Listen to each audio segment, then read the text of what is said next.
Hey guys, welcome back to today's video. So today we're going to be looking at the New Mexico Senate race and discussing whether or not Gary Johnson can actually win the Senate race. Yes, he is a candidate in this race. If you didn't know, Gary Johnson announced that he would run for the New Mexico Senate race, but the question still stands. Can he win, or is he going to be a spoiler for the GOP? So first of all, more new polling data. Actually, the only poll taken with Gary Johnson, that's how recent this announcement was, shows Martin Heinrich leading by 18% statewide. The poll is actually about to be pulled up on your screen right now. I just wanted to wait a little bit to introduce the poll. So essentially, it's against Rich, Heinrich, and Gary Johnson. Pretty much the GOP candidate versus the Democratic incumbent, and then, of course, Gary Johnson. And Gary Johnson actually polls in second place, but he only has 21% of the vote. Rich has 11% of the vote, and if you add the two together and you give them to Gary Johnson, let's say the GOP drops their candidate, Martin Heinrich still wins this election. So again, Martin Heinrich is still under 50% at 39%. Those are not the best numbers that he could be having. But New Mexico is still a Democratic state. I understand Gary Johnson does have an appeal to an extent, but he's not going to have that much of an appeal to Democratic voters. Keep in mind, he was a Republican governor. If anything, he would be winning Republican voters. He wouldn't be winning over Democratic voters. And even if he does win over some of them, Martin Heinrich will still likely win by a plurality. Again, this just seems like an actual possibility for something like an Austin Peterson run. We have a libertarian presidential candidate, and Gary Johnson actually running as a libertarian, but running in the Senate race where people believe that because of their previous stance and, I guess, stance nationwide in terms of the presidential election, do have a shot at winning the Senate race. And to be completely honest with you, Gary Johnson will likely be painted the same way he was in 2016. I don't think anyone has truly gotten over that, considering his name hasn't been in the, spotlight for a very long time. People only remember him as the person who messes up a lot, and also as a third-party candidate, and many Democrats actually do find Gary Johnson and Jill Stein, some of them who are Clinton supporters, do find them to be spoilers for the Clinton loss in 2016. So that's not going to help his numbers either in New Mexico. If we go back to the presidential election back in 2016, we look at the numbers there. Gary Johnson was on the ballot there. He's on the ballot in every 50 state, the first person to do that since Ross Perot, and he got 9.34% of the vote in the state of New Mexico. Hillary Clinton won the state, but by a plurality. And this is likely what we're going to see in 2018. But it is possible for Gary Johnson to win. To be completely honest with you, if the GOP drops their candidate and it becomes a one-on-one race, there is a possibility for Martin Heinrich to lose the New Mexico Senate race. But I'm not going to discuss whether or not Gary Johnson would caucus with the GOP or the Democrats, because, again, I do think Gary Johnson could likely just stay as a libertarian and just be that deciding vote in the United States Senate if the Democrats do have a possibility of taking back the United States Senate. Let's say the Democrats get 50, Gary Johnson has, there's my video, but Gary Johnson, let's say, is that one libertarian in the United States Senate, and the Republicans have 49, so essentially he could be that swing vote, but it isn't too likely. The last time a presidential candidate in the state of New Mexico did very well was in 1992. Keep in mind that wasn't a Senate election, but it was a presidential election with a very important third-party figure. Ross Perot, the independent, of course, everyone knows who that is, got 16.12% of the vote here. He wasn't too well known compared to how Gary Johnson would. I mean, being a Republican governor, Gary Johnson was known statewide as well. He was on every single ballot. This isn't some particular case where he only got on in New Mexico like Evan McMullin in a couple races where he did well in a state like Utah. This was his home state, but also he only got 9% of the vote. Only 9%. If we look at where Evan McMullin got in Utah in 2016, he wasn't known nationwide. He maybe got a little bit of media attention for running against Donald Trump as an independent who truly is a Republican. But other than that, he wasn't known as well as Gary Johnson. There were many movements to push Gary Johnson into the debates, which could possibly, that obviously would have helped his debate numbers, considering that he would have offered bipartisan solutions not offered by the Democrats or the Republicans, but it didn't happen. Looking at the state of New Mexico, to be honest with you, he probably should have won more voters than he did in 2016, but this is 2018.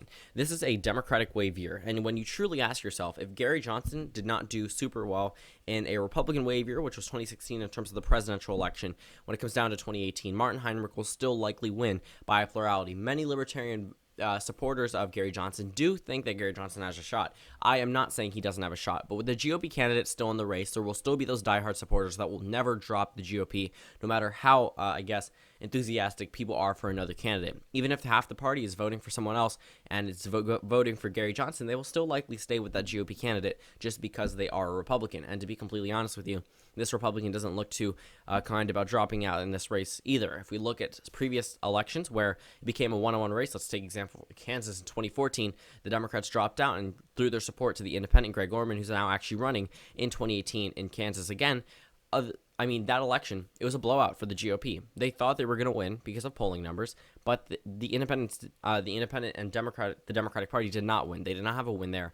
The incumbent Republican won by double digits. So when it came down to it, that's going to be one of the first things that people are going to realize. Why give up a candidate who did have a shot at winning just so you could throw your support to someone else who's still going to lose anyway? A lot of people will still want to enter this race, and it all comes down to the candidate. The GOP can't just enter the race and say, we're dropping this candidate. It has to come from the candidate himself.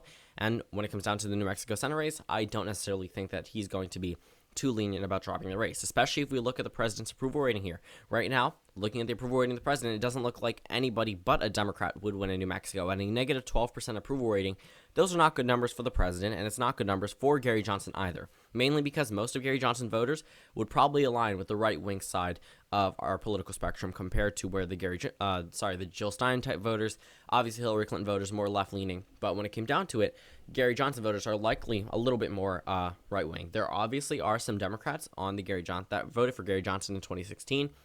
But for right now, New Mexico is still a Democratic state. With a negative 12% approval rating, many Democrats are going to be outraged to the president like they are right now, and they will likely show that by voting in 2018. That doesn't spell good news for Gary Johnson either. When they want to focus on Democrats winning, I highly doubt that many of these Democrats are going to turn their backs to the Democratic Party just to vote for a Libertarian, who right now isn't even polling if you add the Republican and Libertarian numbers to make this race even move into the leaning New Mexico column. It actually would be nearing a double-digit lead for Martin Heinrich if you do show Gary Johnson in a two-way race. However, there are some polls taken that were in the favor of the Libertarians that do show Gary Johnson competitive, but both of the polls taken, actually one favors Heinrich and one favors Libertarian. I threw both of those out of the window because I do not like using partisan polls. So discussing a couple things, and then my screen recorder cut out, but pretty much only had one thing left to cover. Right now, the approval rating of Martin Heinrich, the incumbent Democratic senator. Right now, he has a 43% approval rating. Doesn't sound too good right off the bat, but look at his disapproval rating. It is 32%, and 25% are undecided. So, again, those numbers aren't necessarily the worst. Keep in mind, most of those undecided voters are likely going to be Democratic voters based off how Democratic the state of New Mexico is compared to other swing states, and pretty much Martin Heinrich, you don't just have to be a Democrat to approve of a senator. Right now, with a low 30% disapproval rating, it just shows that the state doesn't know much about you, but likely will vote across partisan lines. Having a 43% approval rating will still likely show a possibility for re-election only because he is a Democrat. With a 32% disapproval rating, that truly means that only 32% of the state knows about him and dislikes him. Maybe some of that 25% could eventually dislike him if they actually knew his policies and things like that, but many of them would also like him and boost up his approval ratings. If we just took these numbers alone, 43% to 32%, currently being approved of a net 11%. So that number on its own sounds very good. So overall, Gary Johnson, sure, yes, he has a chance, but it's not likely. It's not in that Martin Heinrich probably has a 3 in 4 chance of winning the Senate race, probably more than that at this point in time. Leading into 2018, it's going to be very hard for Gary Johnson to actually make an impact, especially with this around 70 days left until the 2018 Senate elections. It's going to come up very fast, and I do not think that Gary Johnson has enough time to win this race, and the GOP does not have enough time to re-strategize. So for right now, I'm going to say that Martin Heinrich is going to win the New Mexico Senate race, but not completely throwing out the possibility for Gary Johnson. So thank you guys for watching this video. Comment down suggestions below, and I will see you all tomorrow.